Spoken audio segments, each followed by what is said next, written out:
అందరికీ నేల తవ్వితే వరి పండుతుంది, నీకేం వజ్రాలు పడ్డాయి. ఇంకా ఏం కావాలి నాయనా? ఆకలి తీరింది కదా అని అడుక్కోవటం మానేస్తావా స్వామి?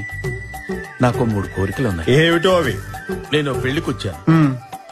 శశి అని, దాని పెళ్లి జరగకూడదు. జరగదు. అది నాకు కావాలి. ఎవ్వడు ఊహించినోడితో అవుతుంది.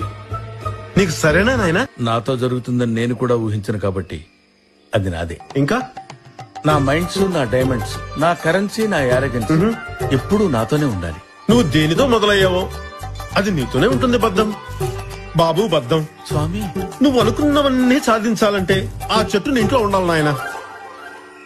చెట్ట బద్దం భాస్కర్ పెరట్లో బాదం చెట్టు ఎక్కిస్తుంది కదా, అది నిన్ను కష్టాల నుంచి గట్టు. కారులో పట్టదు స్వామి, గాల్లో వస్తుంది నాయనా.